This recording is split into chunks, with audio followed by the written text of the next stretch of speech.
एक रोहन नाम का लड़का था जिसकी शादी इसी साल हुई थी। रोहन अपनी पत्नी को लेकर बहुत ही खुश था। उसकी एक साली भी थी जो शादी में नहीं आई हुई थी क्योंकि उसका एग्ज़ाम था और वह शहर में पढ़ाई करती थी। रोहन अपनी वाइफ से बहुत प्यार करता था और रोहन अपने परिवार को हमेशा खुश रखता था। साली का एग्ज़ाम ख़त्म हुआ और वह घर पर आई। उसे अपने बहन से मिलने का बहुत ही मन कर रहा था। तभी उसने फ़ोन किया और अपने जीजा रोहन से बोली, मैं सुमन बोल रही हूँ, मुझे दीदी से मिलने का बहुत मन कर रहा है। रोहन जीजा साली को लेने के लिए उसके घर गया। रोहन जब पहली बार अपनी साली को देखा तो अपने आप को संभाल नहीं पा रहा था क्योंकि उसकी साली सुमन बहुत ही खूबसूरत थी। रोहन मन ही मन में सोचने लगा, काश मेरी शादी इस लड़की से हुई होती। यह तो लगता है कि जन्नत की परी है। और यह सोचते हुए रोहन अपने गाड़ी पर बैठा कर उसे घर लेकर जाने लगा। रोहन ब्रेकर पर गाड़ी स्लो नहीं कर रहा था, उसे हचकाते उचकाते लेकर जा रहा था। साली सुमन को भी धीरे धीरे समझ में आ रहा था कि जीजा क्या चाहते हैं। रोहन जब अपने साली को घर लेकर आया तो अपनी बीवी सुनैना से बोला, तुम्हारी बहन तो बहुत ही अच्छी और पढ़ने में भी बहुत तेज है, क्योंकि मैंने इससे बाइक पर कुछ सवाल पूछे जिसका जवाब यह बिल्कुल सही दे रही थी।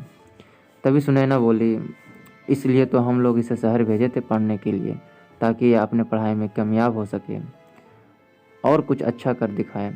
जीजा रोहन साली पर डोरा डालने लगा।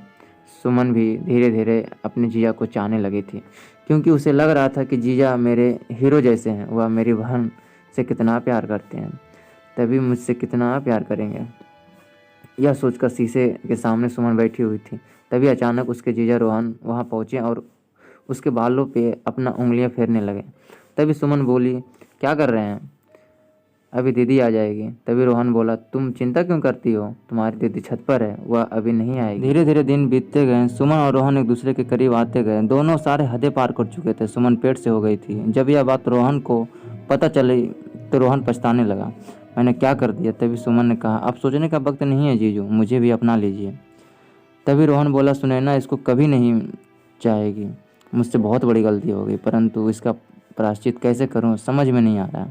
तभी सुमन बोली, मैं कुछ नहीं जानती हूँ, मैं इस बच्चे को चाहती हूँ और यह भी चाहती हूँ कि इस दुनिया में आए, क्योंकि यह हमारे प्यार की निशानी है। रोहन इस बात से हमेशा परेशान रहने लगा। रोहन करे भी तो क्या करे, और धीरे धीरे यह बात सुनैना को भी पता चलने लगी।